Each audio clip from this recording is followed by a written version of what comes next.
بسم الله الرحمن الرحيم والحمد لله رب العالمين ونصلي ونسلم على نبينا محمد وعلى آله وصحبه أجمعين. اللهم انفعنا بما علمتنا وعلمنا ما ينفعنا وزدنا علما وأرزقنا العمل الصالح يا رب العالمين. Assalamu alaikum wa rahmatullahi wa barakatuh. J'espère que vous allez bien. Je suis ravie d'être parmi vous aujourd'hui pour préparer, Inch'Allah.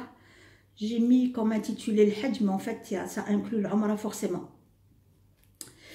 Là on va parler de l'Umrah et de l'Hajj. Aujourd'hui je ne vais pas parler des piliers, on a dit que ça allait être une préparation en amont, Inch'Allah, et plus sur le terrain, c'est-à-dire ce qu'il ne faut pas faire, plutôt que les piliers et les obligations. Je pense que vous avez eu beaucoup de cours, il y a eu beaucoup de présentations. Alhamdulillah, donc il n'y a pas besoin de rabâcher ce qu'ont dit les autres. J'ai rien à dire de plus qu'eux. Par contre, je voudrais mettre l'accent sur les piliers. Les piliers sont un ordre d'Allah Azza wa Jal. C'est pas on fait comme on veut, c'est un ordre. Il n'y en a pas beaucoup, il n'y en a que 5. Et dans ces 5, il faut savoir qu'il y a des piliers, qu'il y a des obligations, qu'il y a la sunna du prophète alayhi salatu salam, et qu'il y a aussi des interdictions. Et si on n'a pas compris la base de ce que c'est qu'un pilier, on aura du mal à l'accomplir et à le réussir, parce que le but est de réussir un pilier. C'est pas de le faire. Aujourd'hui, alhamdulillah, on fait la prière, on fait le jeûne, on sort d'un ramadan, on fait l'aumône, on fait beaucoup de choses, on pratique les 5 piliers, mais est-ce qu'on les valide? Et je parle de moi-même. Wallahi, je parle de moi-même. Et pour les réussir, vraiment, le premier point est d'avoir confiance en Allah. Quand j'ai confiance en Allah, c'est-à-dire que ce que je vais faire est pour lui, uniquement pour lui. La riya wa la sum'a. Je ne le fais pas pour qu'on dise « Ouais, mais Raouda, tu sais, oui, Raouda, elle a fait plusieurs... Oui, Raouda, non, non. » C'est fatigant, c'est fatigant. Et on ne le fait pas aussi pour qu'on en parle derrière et qu'on dise « Ouais, ben voilà, combien elle a fait, la quantité, la somme. » et non, on le fait pour Allah Azza wa Jal. Et si on a confiance et on a appris la notion du pilier, pas le pilier en soi déjà, la notion, que veut dire un pilier? Que veut dire une obligation? Que veut dire une interdiction par rapport à un pilier? Wallahi, on aura réussi 50% peut-être de notre pratique, même si elle n'est pas complète, parce que nous restons des êtres humains, nous restons des êtres faibles. Nous ne sommes pas des prophètes, nous sommes des êtres humains, et Allah Azza wa Jal nous a créés fauteurs. Il nous a créés fauteurs, volontairement, amdan, pour qu'on revienne vers lui, pour qu'on lui demande pardon, pour qu'on le supplie, arjouka ya Allah, pour qu'on ait la crainte, pour qu'on ait envie de l'adorer, on ait envie d'aller vers lui, on ait envie. C'est ça les piliers, c'est ça. Aller prier, donner un pourcentage de son argent, aller faire l'umrah, aller faire le hajj. Donc, si je ne connais pas les interdictions, je n'ai pas compris la notion de l'interdiction, je vais avoir du mal à le réussir, parce que Allah Azza wa Jal a mis des règles, et ces règles, c'est le prophète alayhi salatu salam qui nous les a enseignées. Ça nous vient de l'école du prophète Mohammed alayhi salatu salam. Et pour les réussir, franchement, il faut être armé de patience, parce que c'est pas facile, parce que la vie ci-bas elle est difficile, on est agressé tous les jours par des épreuves, par XY, par le boulot, par les enfants, par les finances, par. Et on est bien placé, on est dans le même wagon, je suis dans le même wagon que vous. Je n'ai rien de plus que vous et moins que vous. Donc, il faut qu'on s'arme de patience. Et cette patience va m'aider à aller vers la science. Cette patience va m'aider à découvrir qui est Allah. Comment voulez-vous qu'on aime Allah si nous-mêmes, on ne connaît pas Allah? On ne le connaît pas. Regardez, quand vous avez une nouvelle connaissance, un nouveau contact, une nouvelle personne que vous allez découvrir dans un mariage, dans un travail, dans un marché, dans peu importe où, la première chose qu'on va vouloir faire, c'est où elle habite, d'où elle est, quel âge elle a, combien d'enfants elle est mariée, elle n'est pas mariée, elle a un diplôme. On a envie de creuser. Et plus on creuse, plus on sait, plus soit on aime cette personne et on a envie d'aller vers elle, soit on se dit mais non, laisse tomber, elle n'est pas faite pour moi, mais ça va pas, non. Moi, Raouda, elle, mais non. D'accord? Donc, il faut qu'on apprenne qui est Allah. Allah, il a des attributs. Il a 99 attributs. Je ne peux pas le connaître si je ne les connais pas. Je ne vais pas inventer un attribut. C'est les siens. C'est lui qui s'est donné ces attributs. Ad'ouni bi asma'i. Il dit, appelez-moi avec mes attributs. Donc, moi, quand je vais aller faire ma prière, quand je suis dans sujoud, parce que je sais que dans la position de prosternation, je suis très proche d'Allah Azza wa Jalla, c'est là où je suis le plus proche. Ben, je vais l'appeler avec ses attributs. Il y a Allah, il y a Rahman, il y a Afou, il y a Ghafour, il y a Jabbar, il y a Razzaq, selon ce que j'ai envie de lui demander, selon mon intention. Et ça, c'est important. Et ça, on en a besoin aussi pour le Hajj. Vous allez voir, le jour de Arafat, vous allez l'appeler que par ses attributs. Vous n'allez pas l'appeler par les prénoms de la vie ci-bas, des gens à droite et gauche. Si on ne les connaît pas, comment on va faire? Comment on fait? Comment on fait? On est obligé de les connaître. On ne peut pas les connaître les 99, pas grave, on apprend 10, on apprend 15. Ils sont variés selon mes besoins, selon ma liste de demandes, selon ce que je vais lui demander. Je vais mettre en face l'attribut qui va avec. Al-Asma al-Husna, qui vont le qualifier pour que ce soit en face de ma demande. Par exemple, donc je ne peux pas l'appeler et aller faire une adoration si moi-même je ne le connais pas. Parce que mon adoration, à la base, elle est pour Allah Azza wa Jal.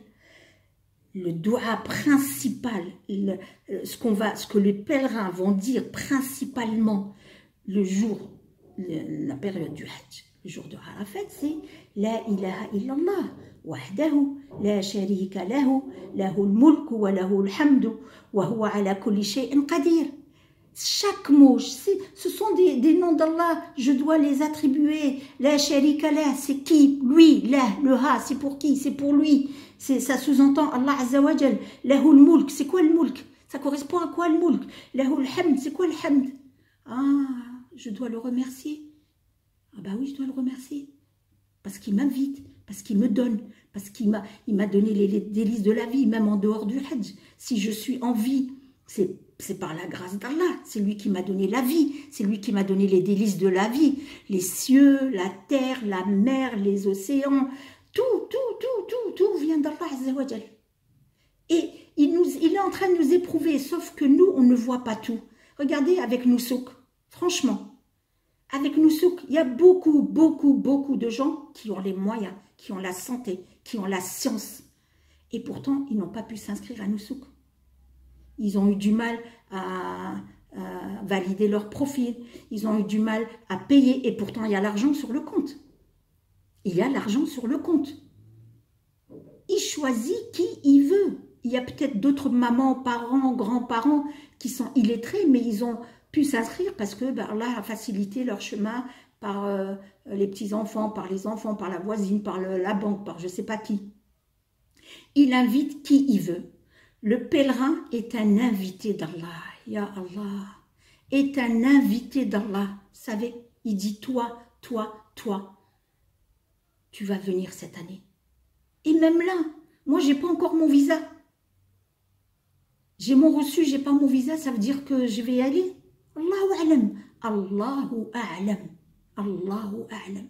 Donc moi, je reste toujours avec une forte patience et avec une confiance. J'ai confiance en Allah. J'ai confiance en Allah.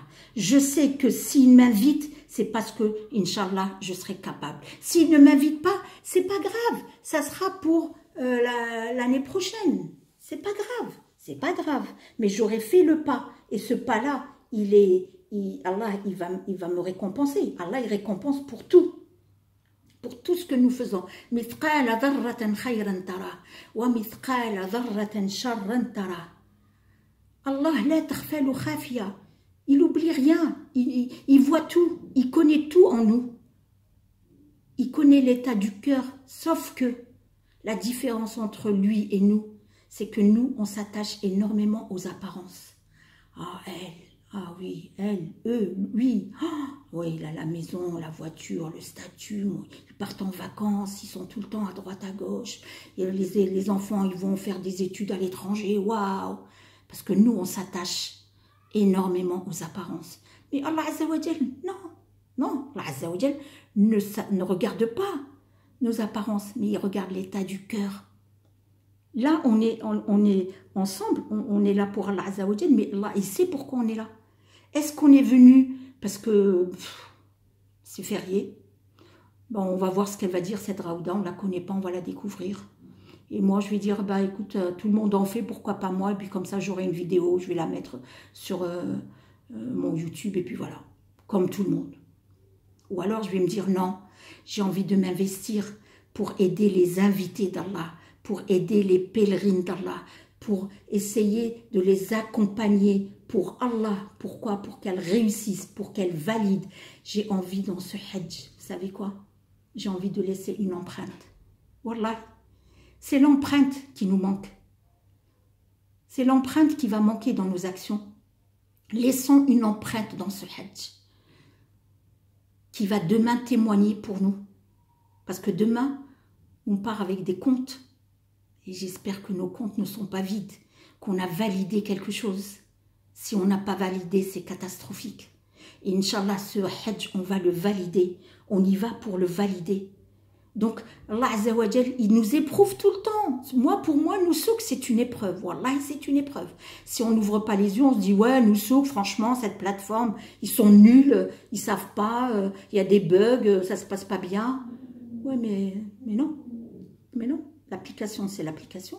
Mais moi, derrière l'application, c'est est-ce que je vais réussir? Est-ce que je vais faire partie des invités? Est-ce que je vais être patiente? Est-ce que c'est des nuits blanches que passent les pèlerins? Vous savez mieux que moi. C'est des nuits blanches, si ce n'est pas des jours et des nuits, pour arriver à valider un profil, pour valider, à choisir son package, trouver ce qui lui convient, avec son travail, avec ses congés, avec etc., etc., etc. Donc, c'est pas facile, c'est pas évident. Et c'est pas dit qu'on va y aller. C'est pas encore dit qu'on va y aller. Allahu a'lam. S'il veut, s'il nous a invités. Inch'Allah, on va faire partie de ces invités. Inch'Allah. Autre chose, je suis très peinée. Wallahi, je suis très peinée. Allah Azza wa Jal, regardez, Allah Azza wa Jal, c'est le seul pilier où Allah Azza wa Jal nous demande de nous déplacer. Déplacer en laissant notre confort, en laissant nos biens, en laissant nos familles, en laissant tout ce que nous obsédons, c'est ça? Nous avons, allez, on va utiliser le verbe avoir, tout ce que nous avons pour aller vers lui.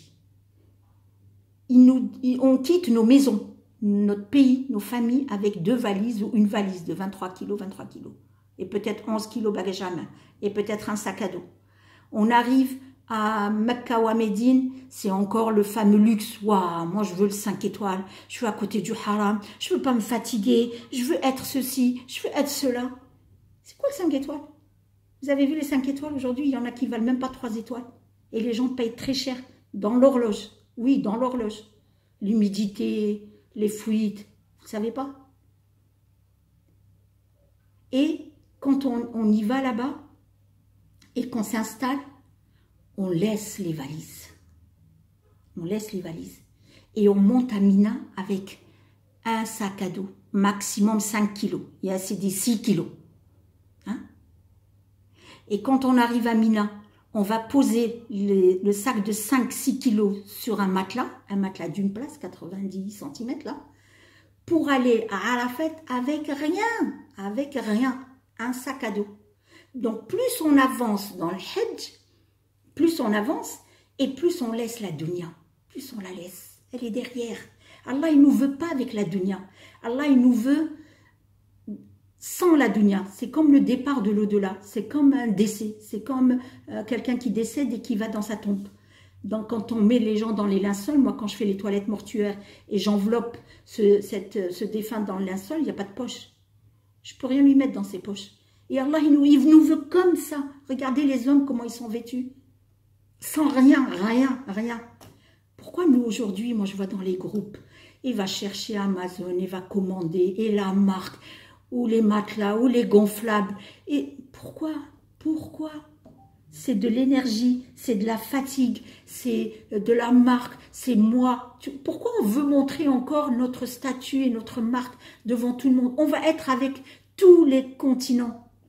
On va être mélangé à des gens qui n'ont pas les moyens, à des gens qui n'ont pas été à l'école, à des gens qui ils ont juste payé, ils n'ont même pas d'hôtel, ils n'ont rien. Vous savez ça? Vous le savez? Il y a des gens qui viennent faire le Hajj, ils n'ont pas d'hôtel. Et Amina, il peut être à côté de nous. Pourquoi moi je vais lui sortir ma marque et je vais lui sortir mon matelas, et je vais lui sortir mon parasol et je vais lui sortir je sais pas quoi, mon plaid et mon... Pourquoi? Allah, il veut ça. Bon, après, celui qui va emmener, c'est pas un péché. Hein. Ne dites pas, Raouda a dit, ah non, c'est interdit. J'ai pas dit ça. J'ai dit, allons naturellement rencontrer Allah. Allons comme il veut lui, pas comme je veux moi. Laissons la dunya. Détachons-nous de cette dunya. C'est ça qui est difficile en fait. C'est ça qui est difficile. C'est que là où on va, on emmène avec nous dunya. Ah non, mais moi j'ai besoin de mon confort, j'ai besoin de ceci. Non. Tu as besoin d'un minimum. Mousdalifa, mets ton tapis de prière et dors. Wallah, c'est le meilleur sommeil de ta vie. C'est le meilleur sommeil. C'est le meilleur sommeil, je vous le dis par expérience. Il n'y a pas un endroit où je dors, je peux même rêver, c'est à Mousdalifa, sans rien. Et je serais chagrinée demain de savoir qu'ils vont nous mettre des matelas, ils nous mettent des plaids. Non, laissez-nous comme veut Allah Azza wa Jal. Donc, ne perdez pas votre temps à aller chercher, je vois dans les groupes, donne-moi le lien, donne-moi ceci, vas-y, j'achète, vas-y. Allez. Pourquoi? Allez. Allah, il t'a dit, viens comme tu es, moi je veux te pardonner, moi je veux effacer tes péchés, moi je t'appelle pour te rendre comme un nouveau-né. Pourquoi moi je vais lui dire, non mais attends, moi si je viens, excuse-moi, mais moi je viens avec un confort, parce que sans confort, je ne peux pas venir. Je ne sais pas vivre sans mon dentifrice, je ne sais pas vivre sans mon savon. Allez, prends un siwek, prends un siwek, prends un siwek. Les savons pareil, les marques, ils sont marques, ils sont... Allah il a dit, pas de savon, pas de parfum. Ne mets pas de parfum, mets pas de savon. L'eau, il n'y a pas plus pur que l'eau. Il n'y a pas plus pur que l'eau. Et en plus, la maladie, c'est Allah qui la donne. Et la guérison et la santé, c'est Allah qui les donne. Si ça se trouve, si on y va sans rien, pour Allah, je fais ce sacrifice pour Allah, il va me donner la santé, je ne vais pas attraper de microbes, je ne vais pas être malade et je vais bien passer mon Hajj et ma Umrah. Et si ça se trouve, en emmenant donc les marques, ce que vous êtes en train de trouver, là, tout ce qu'on voit, excusez-moi, hein, je vous parle, mais voilà, c'est ça que j'ai envie de dire. Ben, vous allez quand même être malade, vous allez quand même attraper des microbes, vous allez quand même, parce que lui, il aura choisi pour vous cette situation. Parce que, voilà, ne faisons pas ça avec Allah. Allah, soyons humbles. At-tawadu'. Ma'Allah, at-tawadu'. Soyons humbles. Partons le voir petit, partons le voir pauvre, partons le voir démuni, partons le voir fauteur, partons le voir avec un vrai visage, avec un cœur connecté, avec un cœur qui veut le voir, avec un cœur qui veut lui parler, avec un cœur qui va le supplier, avec un cœur qui va lui dire « Ya Allah, je n'ai que toi, pardonne-moi. Il n'y a que toi. » Et il aime ça. Vous savez, ce jour-là, lui, il appelle les anges. Et il leur dit, venez, yatabaha. Il les appelle, il leur dit, venez voir mes serviteurs. Dans quel état ils sont? Mais ils sont venus pour moi, pour me demander le pardon. Ils sont venus pour que j'efface leurs péchés. Et il va effacer les péchés de ceux qui sont venus avec un cœur saint. Donc, moi, ce que j'ai envie aujourd'hui, c'est de vous dire, préparez votre cœur. Occupez-vous du cœur. Essayez de vous isoler un petit peu. Essayez de diminuer l'aro, la parole inutile qui ne sert à rien. Allah Azza wa Jalla, il nous dit, les gens du paradis n'ont pas de parole. Il n'y a pas de parole inutile au paradis. Hein, dans le Coran, il nous le dit, il n'y a pas de l'aro. Il l'a utilisé beaucoup de fois, l'aro. Il n'y a pas de l'aro. Il n'y a pas, tu sais, aujourd'hui, ouais, il fait beau, tu as vu l'autre, elle a fait ça, j'ai envie d'acheter, non, il n'y a pas ça. Donc, essayons de diminuer tout ça. Essayons de diminuer tout ça. Essayez, moi je vois des gens qui conseillent, il faut faire des kilomètres de marche. Mais c'est quoi ces kilomètres? Il faut marcher, oui. Il faut commencer à porter les chaussures qu'on va mettre là-bas, oui. Il faut masser ses pieds, oui. Entretenir ses pieds, oui. Faire des bains à ses pieds, oui. Se faire des massages, oui. Ça, oui. Prendre des moments de relaxation, oui. Faire des cures de sommeil, oui. Prendre des vitamines, oui. Ça, oui, oui. Ça, oui, il faut le faire. Mais matériel. Il y a le matériel. On est fatigué. À un moment, il faut dire basta, baraquette. Ça y est. Sortons de ce matériel. Et dans le Hajj, c'est ça qu'il veut. Il veut que son serviteur, que son pèlerin sorte du Hajj. Sorte de son matériel, de son luxe, de son confort. Le confort a tué le cœur. C'est quoi qui tue le cœur? C'est le confort. C'est le confort qui tue le cœur. C'est pas autre chose. Donc, on part, Inch'Allah, avec des cœurs qui sont connectés, des cœurs qui sont lavés. Allahumma ighsil qulubana bil ma'i wal thalji wal barad wa naqqih, nettoie-le. Ya Allah, purifie. Allah, vous savez pourquoi il y a le Hajj? Allah, il invite ses pèlerins pour les purifier. Et moi, je pars avec un cœur qui n'est pas purifié. Est-ce que c'est logique? Bikul sarah, honnêtement, est-ce que c'est logique? Non, c'est pas logique. Et je me le dis à moi, je me le dis à moi aussi. J'ai besoin. On n'est pas bon. Nos cœurs sont malades. Aujourd'hui, tout ce qu'on voit dans le Umrah, c'est horrible, c'est catastrophique le comportement. C'est catastrophique et ça on le verra quand on va retravailler les piliers et les obligations et les interdictions et la sunna du prophète alayhi salatu salam. Si je la fais, alhamdoulilah, si je la fais pas, la haraj, il n'y a pas de souci. On va travailler tout ça. Je vais peut-être pas tout faire en live, mais je vais vous préparer des vidéos audio et je vous les partagerai, Inch'Allah. Comme ça, on gagne du temps. Le but, c'est pas de faire 10 lives. Hein. Le but, c'est de faire 2, 3 et que ce soit utile et que ça apporte quelque chose plutôt que... D'accord? Donc, Allah, le but du Hajj, c'est qu'il nous purifie, qu'il nous pardonne, qu'il efface tout, qu'on redevienne comme un nouveau-né. Mais ça, on peut l'avoir que si on part pour Allah, avec un cœur qui est connecté à Allah, avec l'obéissance d'Allah. Il m'a dit, Raouda, tu fais pas ça. Je vais pas lui dire, ouais, mais attends, aujourd'hui, on est en 2024, il y a des produits, shampoing, savon, là, sans la paraffine, sans la nanana. Non, il m'a dit, tu mets pas, je mets pas. Je mets pas. Je vais pas mourir. Et si je dois mourir, c'est pas tout le monde qui peut mourir au pèlerinage le jour de Arafat. Donc, on ne va pas pour mourir. Ne dites pas aussi, Raouda nous a dit, venez mourir. Non. Mais venons avec une obéissance. Faisons ce qu'il nous a demandé de faire. Ce qu'il nous a demandé de faire. Ne faisons pas autre chose. Partons humbles, petits, sans montrer. Lui, il a demandé une tenue qui nous rend, c'est ouais, siyaka asnan il-misht. Ça, la mishi ça. Le Hujjaj, en tous les cas les hommes, ils vont être habillés de façon à ce qu'on ne distingue ni le pauvre du riche, ni le directeur de l'éboueur, ni le chômeur, ni le malade. Pareil. Ouana, je vais lui dire, non mais attends, moi je vais te ramener un truc signé, je vais te ramener un... Non, ça se fait pas, hein, ça se fait pas, ça se fait pas. On le fait entre nous déjà, c'est pas bon, et on va le faire avec Allah Azza wa Jal. Une nuit. Muzdalifa, Arafat, un jour.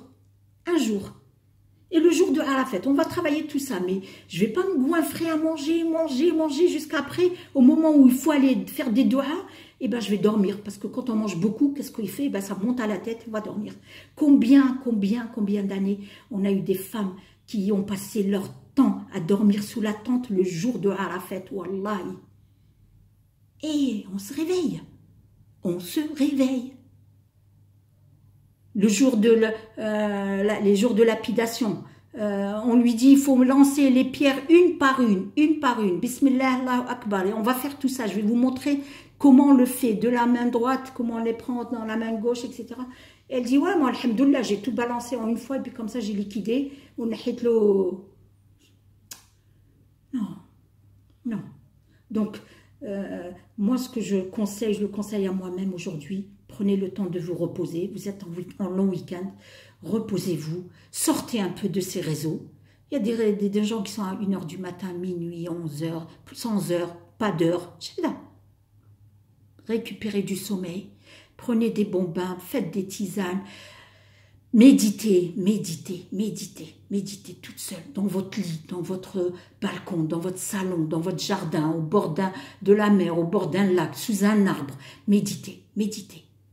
Prenez un doua et apprenez-le et récitez que le même. Wallah, Allah, il connaît nos situations. Il sait que moi, si jamais j'ai jamais appris un doua dans ma vie et je ne sais pas lire et je ne sais pas, il ne va pas m'imposer. La yukallifullahu nafsan illa wus'aha. Mais il sait que j'ai donné une semaine pour apprendre ce doua, pour réussir mon hajj, pour lui. Hani alek, félicitations à toi, félicitations. Donc, on va essayer de se préparer psychologiquement et préparer le cœur. Pourquoi je vais faire le hajj? Qu'est-ce que j'attends du hajj? J'attends quoi? Qu'il me pardonne? Ok. Lui, il m'a invité. Est-ce que je suis à la hauteur de l'invitation?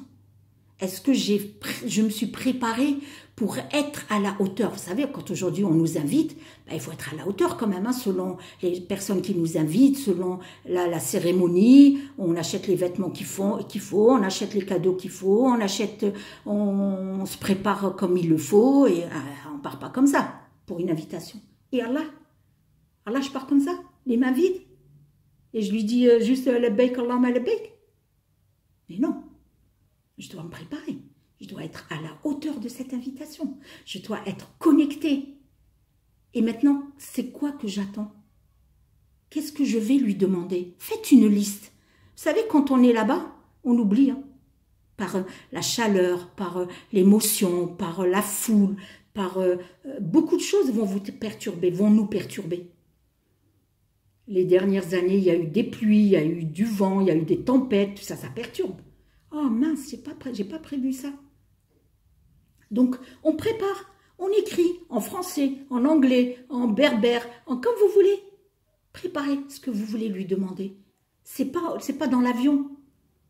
Aujourd'hui, les départs ne vont pas tarder à commencer. C'est aujourd'hui. Donc, on prépare ce qu'on veut demander à Allah Azza wa Jal. Et j'ai un but, j'ai un objectif, un hadaf. Je pars pas parce que juste j'ai l'argent et j'ai réussi mon inscription sur Nusouk et j'ai eu mon visa et mon billet et mon non. Je pars pour le réussir. Je pars pour le valider. Je pars pour le qubul. Allahumma taqabbal minna. Allahumma taqabbal minna. Vous savez, c'est pas parce qu'on part au hajj qu'on a validé. Hein. Le hajj mumkin ykoun ni'ma wa mumkin ykoun niqma. Il y a beaucoup de gens quand ils partent au hajj, ils reviennent, mashallah, et on dit waouh. Et il y a beaucoup de gens quand ils partent au hajj, ils reviennent pire que leur départ. Ils ne partaient pas pour faire vos courses. C'est quoi ces listes de courses? Moi, je ne comprends rien. Je sais que dans ces groupes-là, il y a des élèves à moi, certaines ont fait le Umrah avec moi, donc elles me connaissent. C'est quoi les messages qu'on trouve? Excusez-moi, mais où c'est qu'on peut trouver les cadeaux? Tu pars pour un cadeau? Tu pars pour un cadeau? Vous partez pour un cadeau? Et les cadeaux, vous allez trouver sur votre chemin, et au moins ils vont vous appeler. Ça devient tellement commercial que c'est eux qui vont vous appeler, les magasins. Et ne vous inquiétez pas, ne vous inquiétez pas. Les courses vont vous appeler. C'est accessible, il y en a partout. Mais le cœur sain, connecté, il n'y en a pas partout. Il n'y en a pas partout. Donc, essayons de, la dernière ligne droite là qui reste, de se préparer psychologiquement, de se connecter à Allah, de savoir qui c'est, de l'aimer. Allahumma rzuqni hubbak wa hubba man yuhibbuk wa kullu amalan yuqarribuni ilayk. yuqarribuni ilayk. S'il vous plaît, mes sœurs, mes filles, mes mamans, s'il y a des personnes âgées, choisissez le compagnon qui va aller avec. Ne partez pas avec juste parce que c'est une voisine, c'est une amie, on rigole bien, je sais qu'elle va ramener na'na' dans son sac, je sais que... Non, s'il vous plaît. Choisissez la personne qui va vous dire « Viens, on va faire salat ala Rasulullah sallallahu alayhi wa sallam. Viens, on va lire le Coran. Viens, on va faire les ablutions. C'est dans 1 heure, l'adhan. Viens, on va se préparer. » Parce que vous savez, à Mina, on va pas faire les ablutions à 5 minutes avant. Hein.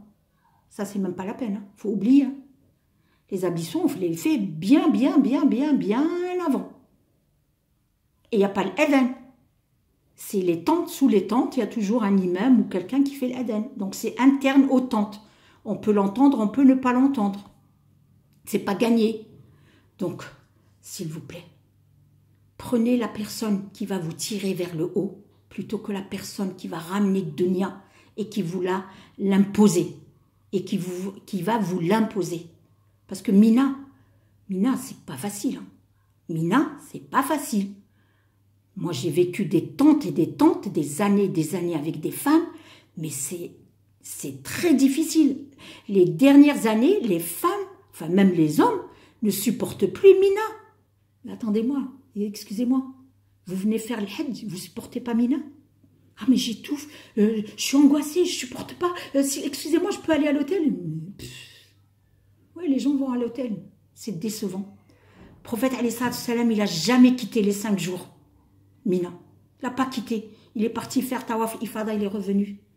Et nous, non, nous, on veut être à côté. Ah non, excusez-moi, mais j'ai besoin de changer mon linge, je veux dormir un petit peu. C'est quoi dormir? C'est quoi ça? On en voit et on entend des choses qu'on n'a jamais vues, nous, dans le temps. Et encore, moi, je ne suis pas des plus anciennes. Moi, je suis de mon premier pèlerinage, il est de 2006. Quand j'ai trouvé, wallahi, quand j'avais un œuf, vous savez ce que c'est un œuf? Dur à manger, j'étais contente. Il n'y avait rien, rien. Le tapis qu'on avait à Mina était troué. Il y avait du sable en dessous. On était heureuses.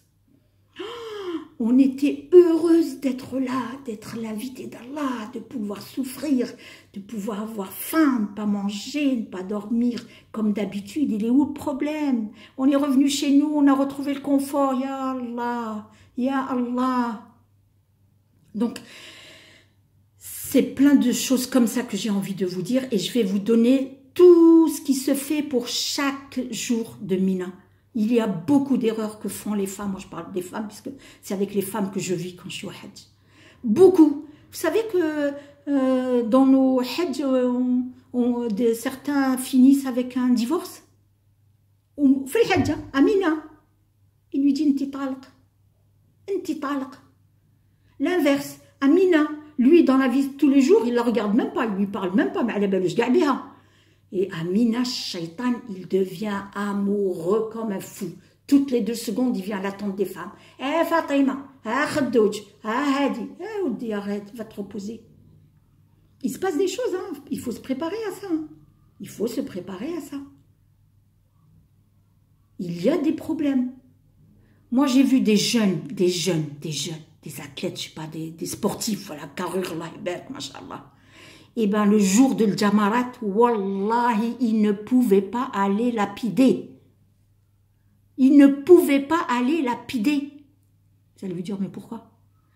Parce que, quand il est arrivé à Mecca, il est arrivé un peu tôt, comme certaines vont arriver tôt, et il s'est fait des umrat. On dirait qu'il est en train de jouer, je sais pas quoi. Il s'est fatigué les pieds. Il a eu des aftes, il a eu des ampoules. Il était à sec, il ne pouvait plus marcher. Wallah, il était obligé de déléguer. Il pleurait. Il dit, moi, jeune, je ne peux pas aller finir mon hajj. Et il déléguait des gens pour aller faire le hajj pour lui. Oui. Donc, économisez votre santé. Même quand vous allez aller là-bas. Ne passez pas votre temps dans les magasins à faire des umrat. Faites umrat al-Qudum si vous êtes venu dans la formule tamattu. et tenez votre place. Soit vous allez à la mosquée, soit vous êtes à l'Azizia, je ne sais pas où c'est que vous allez loger, mais et prenez votre mashaf, prenez votre tesbih, regardez le ciel, méditez, préparez-vous, faites des doigts et restez. Mettez vos petites jambes à l'air, en haut, pour que vous ayez une bonne circulation du sang, massez-les, hydratez-les. Occupez-vous de vous avant de monter à Mina. Vous savez, il fait très sec là-bas. Et nos pieds n'ont pas l'habitude. Je vais parler des pieds parce que c'est les pieds qui souffrent. Moi-même, je souffre énormément de mes pieds. Les dernières années, moi, je ne sais pas pourquoi, mais les premières années, si je vous montre des photos, vous allez me dire, c'est quoi ça? Oui. Nos pieds n'ont pas l'habitude. Nous, on vit en Europe, même dans nos pays du Maghreb, en Afrique, on n'a pas les températures qu'il y a là-bas. Là, on va être dans des températures de 48, peut-être 50, 52, hein, à Mina. Ah oui. On fait comment? Donc, occupez-vous de votre santé, prenez du temps pour vous, laissez Allah, faites des doigts, faites des doigts, faites des doigts. Allahumma yassir lana, Allahumma hawwin alayna.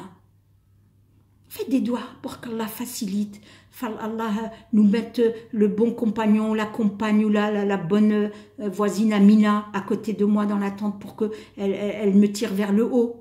Le matériel, lâchez, ya Rabbi, lâchez, s'il vous plaît. Laissez le matériel derrière.